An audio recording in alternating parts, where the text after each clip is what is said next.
ಬೆಂಗಳೂರು ನಗರದ ಹಿಡಿತಕ್ಕಾಗಿ ಮತ್ತೆ ಬಿಜೆಪಿ ನಾಯಕರಲ್ಲಿ ಪೈಪೋಟಿ ಆರಂಭ ಆಗಿದೆ. ಆರ್ ಅಶೋಕ್, ಶೋಭಾ ಕರಂದ್ಲಾಜೆ ನಡುವೆ ಪೈಪೋಟಿ ಮತ್ತೆ ಆರಂಭ ಆಗಿದೆ. ಬೆಂಗಳೂರು ನಗರದ ಹಿಡಿತಕ್ಕಾಗಿ ಈ ಪೈಪೋಟಿ ಆರಂಭ ಆಗ್ತಿರುವಂತದ್ದು ಇಬ್ಬರು ಕೂಡ ಪ್ರಬಲ ಒಕ್ಕಲಿಗ ಸಮುದಾಯಕ್ಕೆ ಸೇರಿದಂತ ನಾಯಕರು. ಬಿಜೆಪಿಯಲ್ಲಿ ಮತ್ತೆ ಶುರುವಾಗಿದೆ ಪೈಪೋಟಿ. ಬೆಂಗಳೂರು ನಗರದ ಹಿಡಿತಕ್ಕಾಗಿ ಒಂದ್ ಕಡೆ ಆರ್ ಅಶೋಕ್, ಮತ್ತೊಂದು ಕಡೆ ಶೋಭಾ ಕರಂದ್ಲಾಜೆ ನಡುವೆ ಪೈಪೋಟಿ ಇದೆ. ಈ ಹಿಂದೆ ವಿಧಾನಸಭೆಯಲ್ಲಿ ಶೋಭಾ ಕರಂದ್ಲಾಜೆ ಸ್ಪರ್ಧಿಸಿದ್ರು. ನಂತರ ಉಡುಪಿ ಚಿಕ್ಕಮಗಳೂರಿಗೆ ಅವರು ಶಿಫ್ಟ್ ಆಗಿದ್ರು. ಇನ್ನು ಹೆಚ್ಚಿನ ಡೀಟೇಲ್ಸ್ ನೀಡ್ತಾರೆ ನಮ್ಮ ಪ್ರತಿನಿಧಿ ಗಣಪತಿ. ನೇರ ಸಂಪರ್ಕಕ್ಕೆ ಜಾಯಿನ್ ಆಗಿದ್ದಾರೆ. ಗಣಪತಿ, ಮತ್ತೊಮ್ಮೆ ಬೆಂಗಳೂರು ನಗರದ ಮೇಲೆ ಹಿಡಿತ ಸಾಧಿಸಲಿಕ್ಕೆ ಇಬ್ಬರು ಪ್ರಬಲ ಒಕ್ಕಲಿಗ ನಾಯಕರ ಮಧ್ಯೆ ಪೈಪೋಟಿ. ಏನಿದು ಪೈಪೋಟಿ? ಏನ್ ನಡೀತಾ ಇದೆ ಬೆಂಗಳೂರು ನಗರದ ಹಿಡಿತಕ್ಕಾಗಿ ಬಿಜೆಪಿಯಲ್ಲಿ? ಗಣಪತಿ ಮಧುಸೂದನ್, ನೋಡಿ, ಬೆಂಗಳೂರು ನಗರದ ಬಿಜೆಪಿಯ ಒಂದಷ್ಟು ಬಲಿಷ್ಠ ನಾಯಕತ್ವ ಜೊತೆಗೆ ನಾಯಕ ಆಗಿರುವಂಥವರು ಸಾಮ್ರಾಟ್ ಆರ್ ಅಶೋಕ್ ಅವರು. ಇಲ್ಲಿ ಪ್ರಮುಖವಾಗಿ ಗಮನಿಸಬೇಕಾಗಿರುವಂಥದ್ದು, ಅಶೋಕ್ ಅವರು ಇಡೀ 28 ವಿಧಾನಸಭಾ ಕ್ಷೇತ್ರದಲ್ಲಿ ಒಂದಷ್ಟು ಹಿಡಿತವನ್ನು ಸಾಧಿಸಿದ್ರು. ಆ ಮಟ್ಟಕ್ಕೆ ಅವರು ಈಗಾಗಲೇ ಬಿಜೆಪಿಯಲ್ಲಿ ಬೆಳೆದು ನಿಂತಿರುವಂಥದ್ದು. ಈಗ ಕುತೂಹಲ ಏನು ಅಂತಂದರೆ, ಬೆಂಗಳೂರು ನಗರ ಡಬಲ್ ಪವರ್ ಸೆಂಟರ್ ಆಗುತ್ತಾ ಅನ್ನೋದು ಕೂಡ ಒಂದಷ್ಟು ಕುತೂಹಲವನ್ನ ಕಾರಣವಾಗಿರುವಂಥದ್ದು.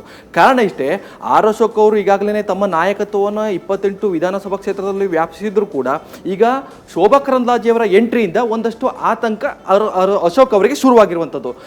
ನೇರವಾಗಿ ನಾವು ಗಮನಿಸೋದಾದ್ರೆ, ಆರ್ ಅಶೋಕ್ ಅವರು ಜೊತೆಗೆ ಶೋಭಾ ಕರಂದ್ಲಾಜೆ ಅವರು ಒಕ್ಕಲಿಗರ ಪ್ರಬಲ ನಾಯಕರು ಅಥವಾ ನಾಯಕಿಯರು ಅಂತ ಹೇಳ್ಬೋದು.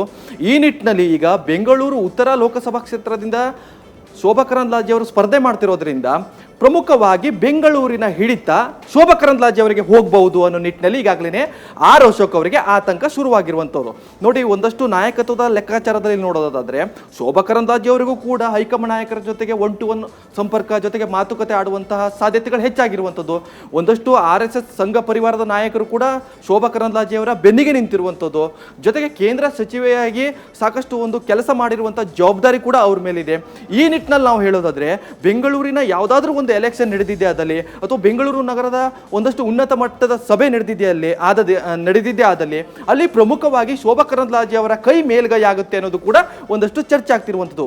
ಈ ಚರ್ಚೆ ಬೆನ್ನಲ್ಲೇ ಆರ್ ಅಶೋಕ್ ಅವರಿಗೆ ಒಂದಷ್ಟು ಟೆನ್ಷನ್ ಆಗ್ತಿರುವಂಥದ್ದು. ನೋಡಿ, ನಾವು ಒಂದು ತಿಂಗಳ ಹಿಂದಿನ ಒಂದಷ್ಟು ರಾಜಕೀಯ ಲೆಕ್ಕಾಚಾರ ಹಾಕೋದಾದ್ರೆ, CT ರವಿ ಅವರು ಬೆಂಗಳೂರು ಉತ್ತರ ಕ್ಷೇತ್ರದಿಂದ ಸ್ಪರ್ಧೆ ಮಾಡ್ತಾರೆ ಅನ್ನೋದು ಒಂದಷ್ಟು ಚರ್ಚೆ ಆದ ಬೆನ್ನಲ್ಲೇ ಬೆಂಗಳೂರು ಉತ್ತರ ಕ್ಷೇತ್ರದಿಂದ ಸದಾನಂದ ಗೌಡ್ರೆ ಸ್ಪರ್ಧೆ ಮಾಡಬೇಕು ಅಂತ ಆರ್ ಅಶೋಕ್ ಅವರ ಒಂದಷ್ಟು ಟೀಮ್ ಹೋಗಿ ಅವರನ್ನ ಮನವೊಲಿಸುವಂತ ಕೆಲಸವನ್ನ ಮಾಡುತ್ತೆ.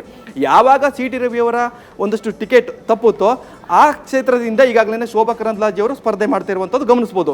ಹೀಗಾಗಿ ಎಲ್ಲ ಒಂದು ಕಡೆ ಆರ್ ಅಶೋಕ್ ಅವರ ಒಂದಷ್ಟು ಟೀಮ್ ಏನಿದೆ, ನೇರವಾಗಿ ಇವತ್ತು ಶೋಭಾ ಕರಂದ್ಲಾಜೆ ಅವರು ಬಂದಿರೋದ್ರಿಂದ ಬೆಂಗಳೂರಿನ ಹಿಡಿತ ಶೋಭಾ ಕರಂದ್ಲಾಜೆ ಅವರಿಗೆ ಹೋಗುತ್ತಾ, ಬಿಜೆಪಿಯ ಬೆಂಗಳೂರಿನ ಹಿಡಿತ, ಈ ನಿಟ್ಟಿನಲ್ಲಿ ಲೆಕ್ಕಾಚಾರ ಆಗ್ತಿರುವಂಥದ್ದು. ಇವೆಲ್ಲ ಕುತೂಹಲ ಗಮನಿಸೋದಾದ್ರೆ, ಬೆಂಗಳೂರು ನಗರ ಡಬಲ್ ಪವರ್ ಸೆಂಟರ್ ಆಗುವಂಥದ್ದು ಸಾಕಷ್ಟು ಕುತೂಹಲ ಹೆಚ್ಚು ಇರುವಂಥದ್ದು. ಹೀಗಾಗಿ CT ರವಿ ಅವರನ್ನ ದೂರ ಇಟ್ಟಿದ್ರು ಕೂಡ ಈಗ ಶೋಭಾ ಕರಂದ್ಲಾಜೆ ಅವರು ಬೆಂಗಳೂರು ನಗರದಲ್ಲಿ ಅಂದ್ರೆ ಬೆಂಗಳೂರು ಉತ್ತರ ಕ್ಷೇತ್ರದಲ್ಲಿ ಸ್ಪರ್ಧೆ ಮಾಡ್ತಿರೋದ್ರಿಂದ ಒಂದಷ್ಟು ಸಭೆಯಲ್ಲೂ ಕೂಡ ಅವರ ಮೇಲುಗೈ ಇರುತ್ತೆ.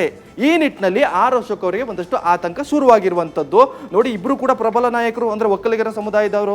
ಹೀಗಾಗಿ ಈ ಎಲ್ಲಾ ಲೆಕ್ಕಾಚಾರವನ್ನು ಗಮನಿಸೋದಾದ್ರೆ ಬಿಜೆಪಿಯ ಒಂದಷ್ಟು ಮೊದಲ ಹಂತದ ನಾಯಕತ್ವದಲ್ಲಿ ಶೋಭಾ ಅವರು ನೀಡಬಹುದು ಅಂತ ಆರ್ ಅಶೋಕ್ ಅವರಿಗೆ ಒಂದಷ್ಟು ಆತಂಕ ಎದುರಾಗಿರುವಂಥದ್ದು. ಮಧುಸೂದನ್, ಧನ್ಯವಾದ ಗಣಪತಿ ನಿಮ್ಮ ಮಾಹಿತಿಗೆ. ನ್ಯೂಸ್ ಫಸ್ಟ್, ನಿರ್ಭೀತಿಯಿಂದ ನಿಮ್ಮ ಪರವಾಗಿ.